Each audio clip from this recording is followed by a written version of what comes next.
7:00 de la mañana. Gracias por acompañarnos, amigos. Somos 7.3 Noticias. Nuestro invitado es el internacionalista Miguel Ángel Rodríguez Mackey. Miguel Ángel, bienvenido.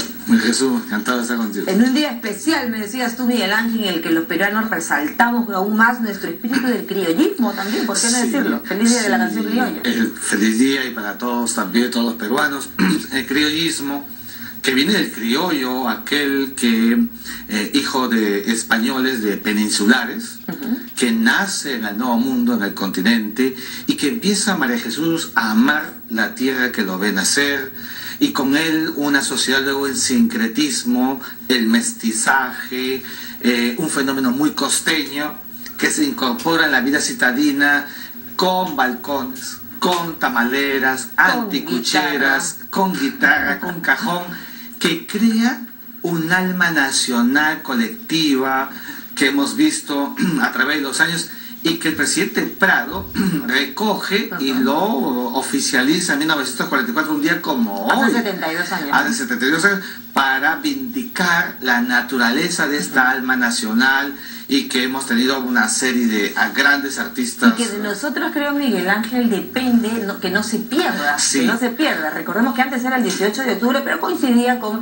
nuestra festividad de nuestro Cristo Moreno y se cambió a 31 de octubre. Tú lo has dicho, las actividades como estas viven y perviven por la tradición, con guitarra y cajón. Y no es cierto que los jóvenes que lo hayan olvidado, al contrario, hoy cada vez más jóvenes quieren guitarra, cajón, jaraneros, y eso es bonito porque cultiva uno de los elementos básicos de nuestra identidad nacional. Nuestra identidad, el arte, la cultura, fíjate qué linda manera de fusionar estos elementos, ¿no?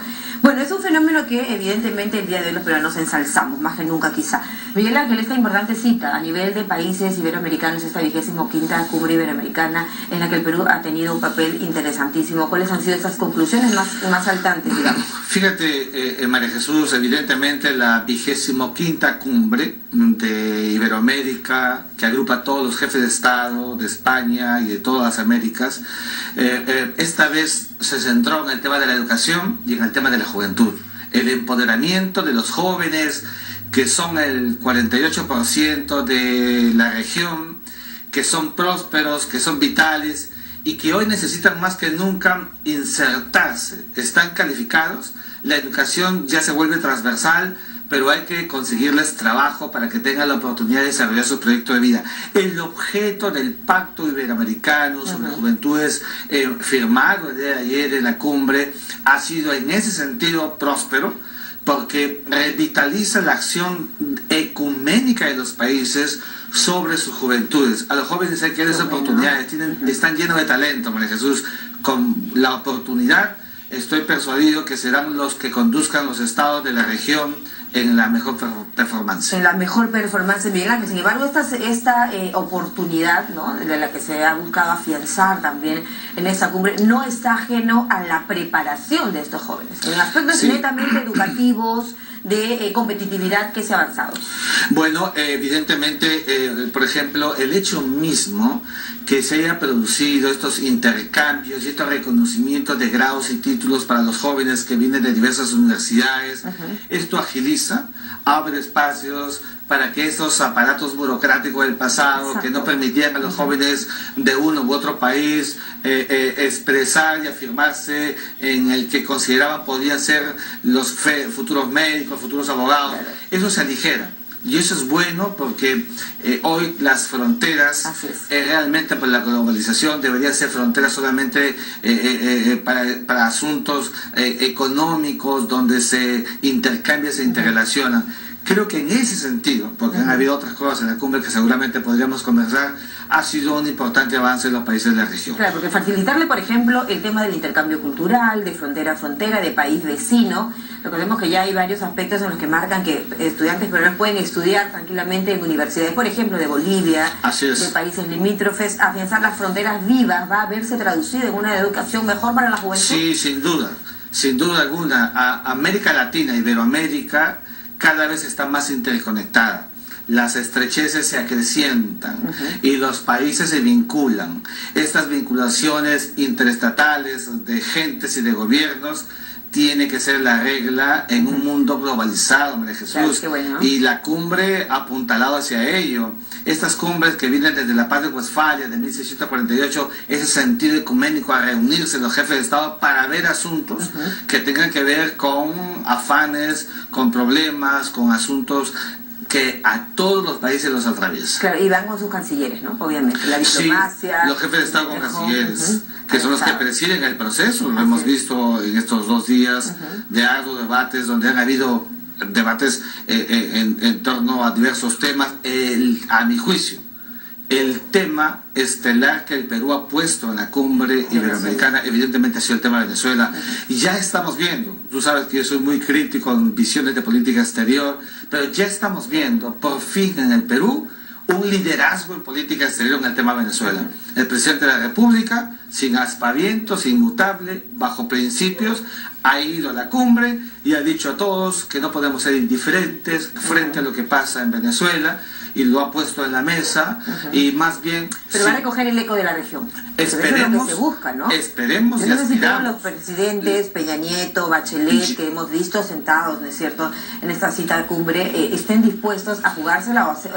Pedro Pablo Kuczynski probablemente levanta la bandera del tema de Venezuela. ¿Qué eco va a recibir? Mira, ya terminó la cumbre, y sí te tengo que decir que me preocupa, y creo nos preocupa a los peruanos, cierto nivel de indiferencia en la región frente a lo que pasa en Venezuela, porque justamente con lo que había pasado la semana pasada en Venezuela, donde había habido una acción de la Asamblea Nacional, que es el fuero interno venezolano, donde la gente salieron a la calle, lo que el venezolano quería era que hubiera una acción internacional a puerta de la cumbre. Eso no se ha producido, lamentablemente, pero eso significará para el Perú un episodio más. Seguirá bregando como lo está haciendo para ensanchar la proporcionalidad de que los demás países, María Jesús, puedan asumir el tema de Venezuela como un asunto que compete a todos. Bueno, pero pareciera que nadie va a poder o puede hasta ahora hacer nada. Y bueno, recordamos que un grupo de diputados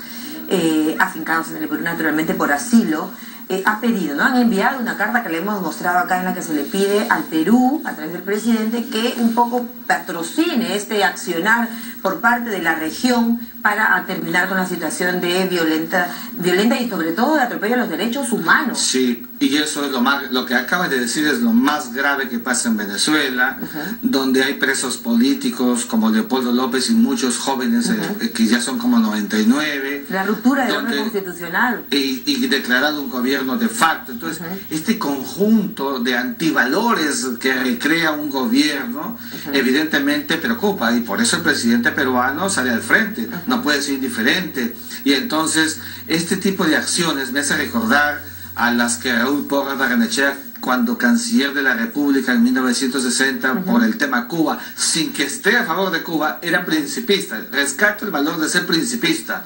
El presidente del Perú lo ha hecho y está ganando ese liderazgo que antes sin duda. no había. El tema es, el liderazgo está claro, pero ahora veamos qué acciones se podrán tomar a nivel regional. Sí. Y quisiera preguntarte por ese planteamiento que también se hace en cuanto a un fondo común de ayuda, ¿no? Es como una especie de fondo común de ayuda en América Latina, que también se plantea en la cumbre. La idea es establecer una ratio, una razón de solidaridad frente a situaciones vulnerables que pasen, y entonces estas bolsas son auxilios inmediatos para situaciones de emergencia social, desastre natural, por ejemplo, que al mismo tiempo recrea eso que debe pasar siempre en las Américas, con una ratio histórica importante. Todos debemos ser solidarios con situaciones que puedan pasar singularmente, unilateralmente en algún país, y eso es lo que busca esta bolsa, que permita una acción compartida frente a una posibilidad, puede suceder en cualquier momento, o evidentemente una situación álgida que permita a los países en crisis responder en el criterio de inmediatez a una situación de emergencia vulnerable. O vulnerable. Se planteaba también una revolución social. ¿Qué quería decir en este caso el presidente? El presidente Fíjate, es la segunda vez que escucho al presidente y lo dice digamos, en un acto de mucha connotación. Lo dijo el 28 de julio, al asumir el mandato, habló de la gran revolución social, lo ha vuelto a decir. Y la revolución social es la sensibilización, a mi juicio, sobre lo que significa la acción detenida del Estado y del gobierno con la gente en esta tarea del afán redistributivo de la riqueza.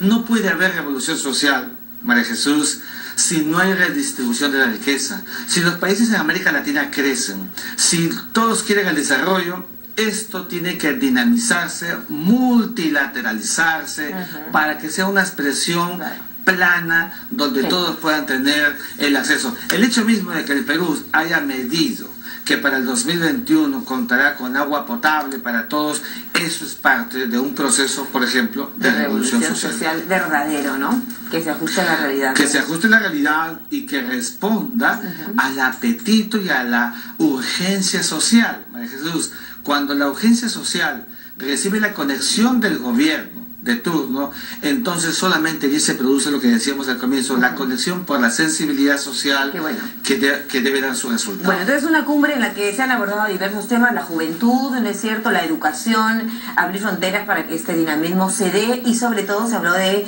juventudes en el sentido de tener un trabajo, pero un trabajo viable, digno, sostenible.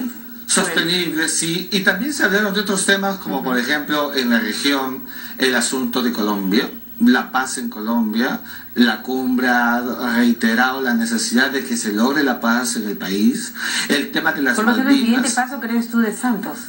Yo creo que el presidente Santos ya está encaminado a una fórmula de pura conversación y negociación sustantiva, lo viene haciendo. Pero qué diferencia, ¿no? En Colombia, si bien es cierto el no, se impuso, pero hubo la consulta, hubo el plebiscito. Sí. ¿Qué diferencia, digamos, en cuanto a lo que pasa en Venezuela, ¿no? Es que eso es democracia, Jesús.